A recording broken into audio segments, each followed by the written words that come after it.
Hey guys, so welcome back to my channel where we talk about medicine, motherhood, pregnancy, lifestyle, all of it. And today we are going to be talking about how to maintain a long distance relationship in medicine. Now, I will tell you, I am no pro, okay, at all, but I have actually been through it. And today I'm going to share some tips.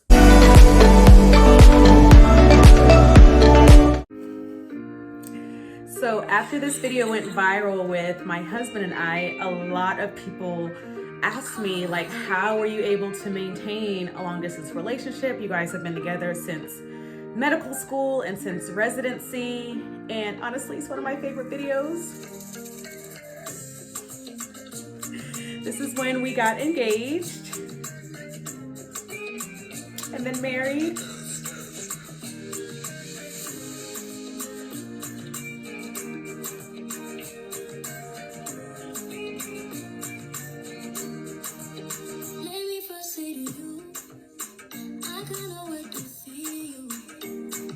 So after that video, I feel like we got so many messages like, how were you guys able to maintain a relationship? What did you do? And again, I am not claiming to be some medical school residency relationship expert because I am very far from that. But I will tell you a few tips that worked for us. Look, when I met my husband, I was not looking for anybody, okay? I was 23, I was still dating, and I certainly did not expect that us meeting in the gym would lead to this almost 10 years later of marriage. Now, I will say that my husband entered into the picture after I had already, started my MCAT and medical school process, and at the last minute, I applied to schools in Georgia because I was in Atlanta at the time. And a lot of you guys already know my story, of how I was rejected by a lot of medical schools. And I got into my alma mater, and that was in Florida. So, of course, that was really the only school that I got into. And I was like, okay, well, I have to go, I just have to go. Now, we are in neighboring states. I went to medical school in Florida. My husband was in Atlanta at the time. So yes, it was drivable. It was about 4 to 4.5 hours, depending on traffic. So it's not like we had to fly to see each other, but either way, the distance still takes a toll on you. So I think the advice is different depending on if you have a significant other who is in medicine versus one who is not in medicine. I feel like when you have a significant other who is in medicine, you guys kind of understand the time constraints, you understand what is involved. My husband is not in medicine, so I feel like it's totally different to have to explain to someone who's not in medicine how much time it actually takes from you and how much life it actually sucks out of you. It sucks out of you. It sucks out of you. And to put all of this into context, my husband and I have been together for almost 12 years and we've been married for almost 10. So he has literally been with me through every step of the journey, literally the master's program, 4 years of medical school, 4 years of residency, and now out as an attending. So he has literally seen the ups, the downs, everything in between. I hope you guys can hear me. My kids are screaming in the background. Mom, don't be a tattletale and make us lose a little respect that we do have for you. But that's normal, so I'm not re-recording this, okay? So I will say for number one is to make expectations clear. Do I make myself clear? Okay, so I feel like anybody who's going to be going on this journey with you, they should know what to expect. And I have wanted to be a physician since I was 4 years old, and I knew no one was going to come in and just make me change that. So I really had to tell my husband, like, this is what you are to expect. These are what the hours are. I'm not going to be available from this time to this time. I didn't need someone who's going to be calling me throughout the day when I'm in lecture or when I was having study group, or anything like that. So I feel like expectations need to be made very clear of what to expect from both sides in the relationship. Anybody that's going to be on this journey with you has to understand what to expect.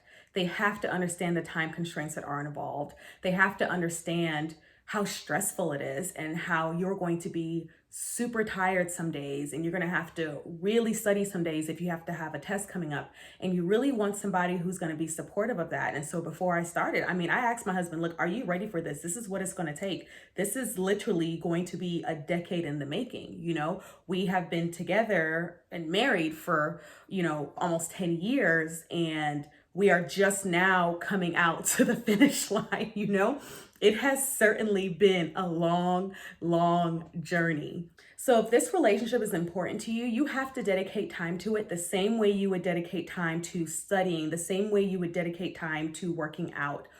All of it is going to require a lot of dedication. So obviously, you could study all day and all night. The flashcards aren't going to go away. The lectures aren't going to go away. Studying for the test is not going to go away. So you actually have to be very intentional about dedicating specific time to your significant other, you know? And for us, it wasn't a matter of, well, if this doesn't work out, we'll just be done, because we were married. This wasn't like boyfriend, girlfriend. We were married before I even started.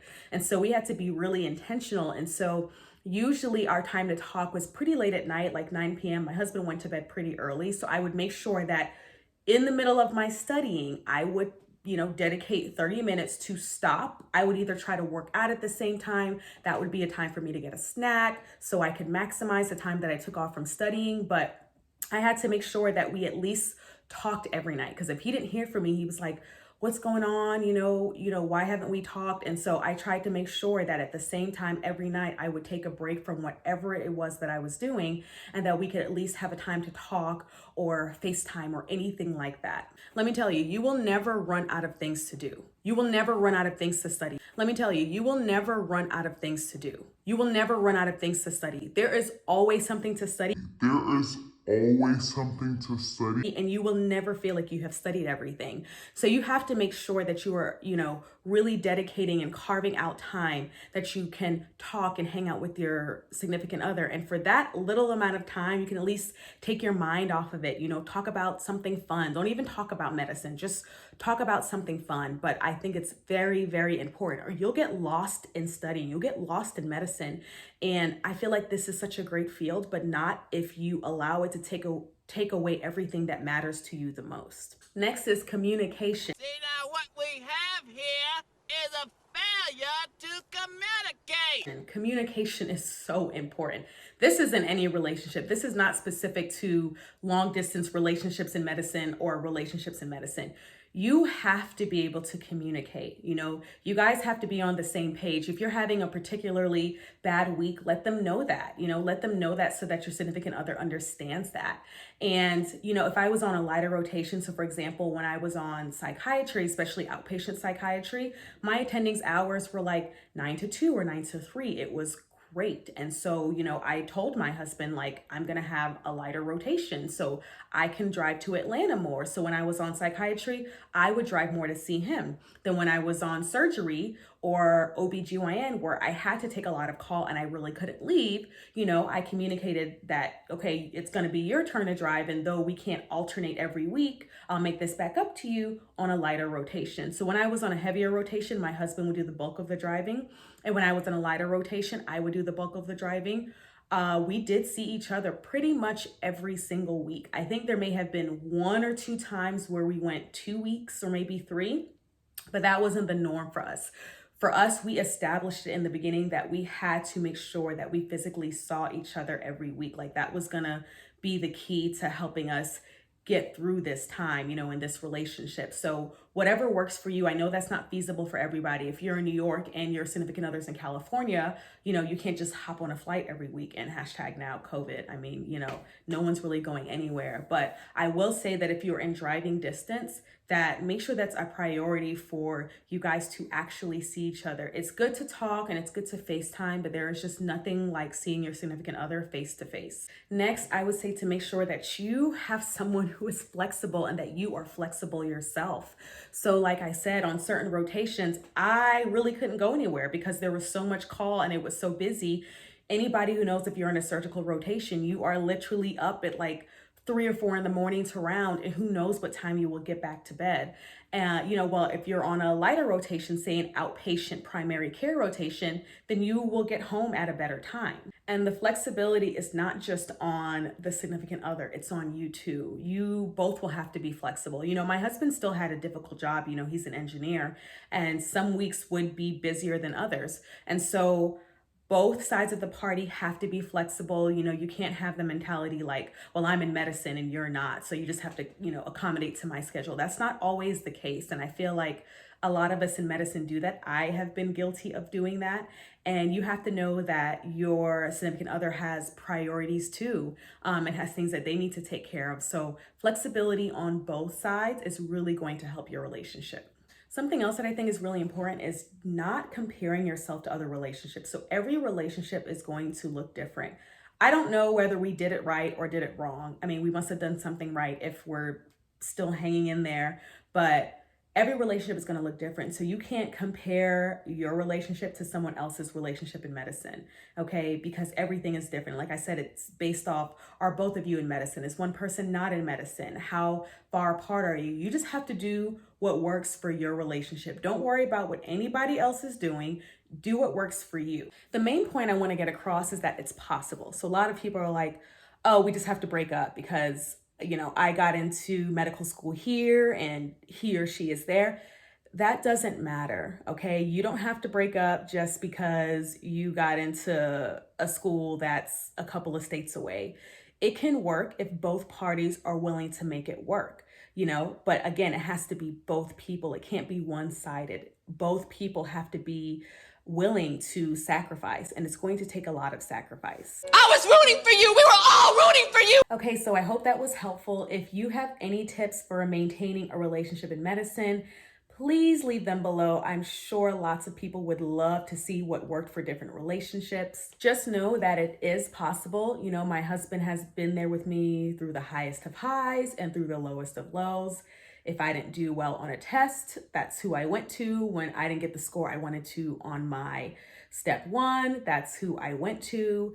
And when I got highs and did really well on exams or had a particularly good day, that's also who I went to. So it's really great to have somebody just go through that process with you. I would say that a lot of people aren't equipped to go through that process with you because it's not easy. But once you find someone who does, it's totally worth it, because medical school is just the beginning. Residency takes a whole different toll and has a lot more hours. And so you really just have to have someone who is really like, I'm going to be here for the long run.